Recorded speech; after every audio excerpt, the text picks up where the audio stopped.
Cool as. You got a brand new album. It's called Innocence and Decadence, and now just having a listen, and you're definitely one of those bands that have the kind of old school garage, sort of psychedelic hard rock Black Sabbath sound. I mean, when did you All first right. start getting into this sound, and how do you think the album went? Are you proud of it? Yeah, yeah, of course. I mean, we, you know, we do what we like to play, and so we have to like it, or we always do, you Yeah, know. But it's another thing. It's up to the listener, I guess. It always feels like because now it's been since March, April. It's been a while since we recorded it, so. yeah, And the longer time it takes for it to be released, it feels like all right. You start to kind of doubt yourself a little because whenever you're in the moment and you're listening to it the first time, you're like, "Fuck yeah, yeah. this is really good." And then whenever the longer it takes, you kind of start thinking about it, like, "All right, yeah, I know it's good, but is this really good?" But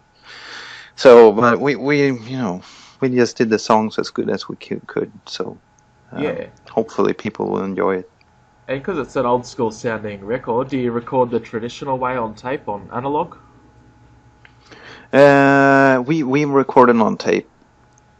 Wow, there's not many places that still do that.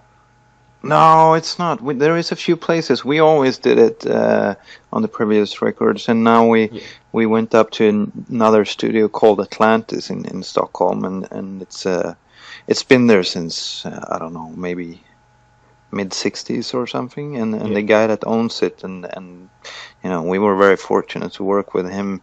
Um, he's called Jan Hansson. Yeah. He's the owner of the studio, and he's been there since early '70s, Mm. I think. So it's still the same kind of equipment from back in the days. Yeah, yeah. And are you a big collector, or do you listen to your music on vinyl records? I know it's coming back now, and it's pretty much all I listen to these days. Are you a vinyl guy? Yeah, I am definitely. I think it's more fun and to have the cover and the artwork in your hands and sit, look at it and read about it whenever Mm. you play the Yeah, for songs. And sure. it's I'm not saying I'm not against new technology, or it's just I guess it's a way of listening, or a way of doing stuff you've learned through the years. I don't know. It's maybe it's old habits, I don't know, but it's a good way to record, and it's a nice way of listening to records. I think it's more of a process to turn something on. Oh yeah, and it's just the whole ritual of putting the needle on the vinyl and hearing the crackle. It's good stuff.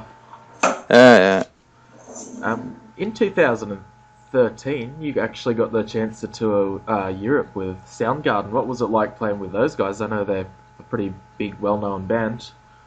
yeah, yeah. It was amazing. I mean, they're very a nice bunch of guys, Mm. and we got treated very well. And they have a big crowd, as you say, so that was it was interesting. It was fun, a lot of fun, and Yeah, we got to see all these old, or both old and new venues, yeah. nice places. So Were you a yeah, Soundgarden fan before you toured with them? yeah. I mean, I always liked them. I've never been a hardcore fan, but I always liked them since they had their big, their golden days. Mm. So it's yeah, definitely. And we had a lot of luck, and we've been touring with a lot of fun and big bands as well. So we're happy Mm. to join them too. Yeah. Now last year you lost your bass player Rickard Edlund. I'm just wondering what happened with that. How come he left the band, and are you still friends and good friends, mates?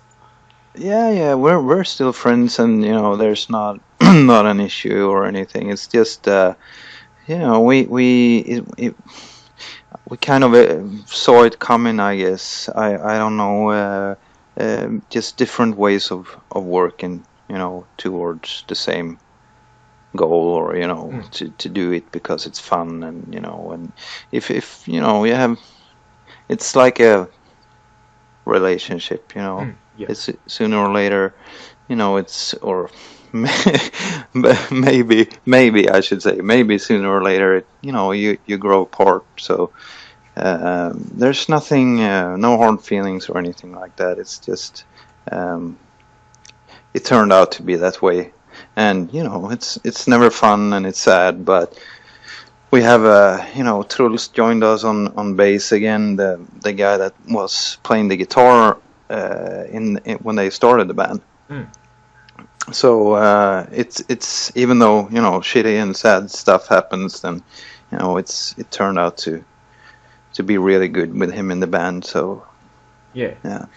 And you've certainly picked up a few followers over the years. I'm just having a look at some of your stuff on YouTube and Spotify, and you got a lot of hits. Are you finding you're All at right. that stage where like it's comfortable being in a band? Is it still a lot of hard work and having to save money to go on tour, or is it a bit more comfortable these days?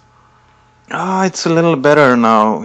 We're not making big money, or we're not rich guys in any way. Yeah. That would be a lie, but we of course sometimes it's a struggle, but we have you know it's twice or maybe Mm. 4 times as good as it used to be. Whenever we released Hissing and Blues, we decided that Yeah.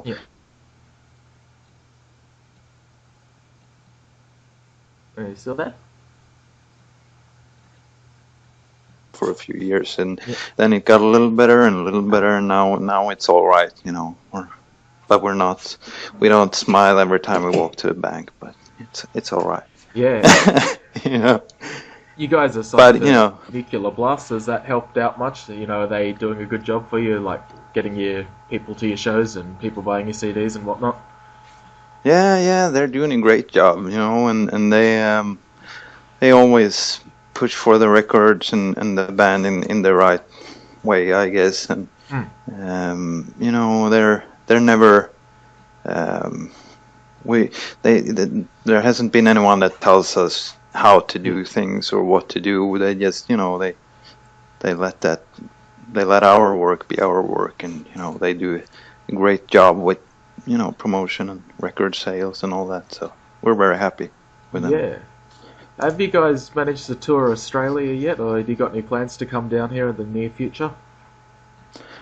We will definitely. We don't have a date set yet, but because now this fall we're gonna tour both um, Europe and then go to the US twice. So Yeah. this fall will be busy, but maybe or hopefully in early next year or something like that. Yeah. And do you know if you have many fans here, do they contact you on Facebook and ask you to come down? Sometimes they do. Yeah. We have some people from Australia and New Zealand, and also a lot of people from Brazil Yeah. asking us to come there. But we've never been there. Yeah. So It'd be great to yeah, see you down. We yeah, yeah. absolutely. We will be there for sure, but I don't know the date yet.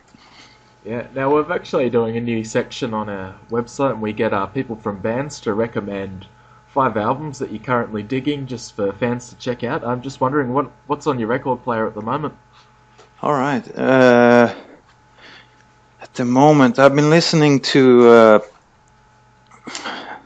There's always a couple, the same records Yeah, spinning around for a while and in different periods. But I've been listening to Nina Simone lately, but that was just some collection.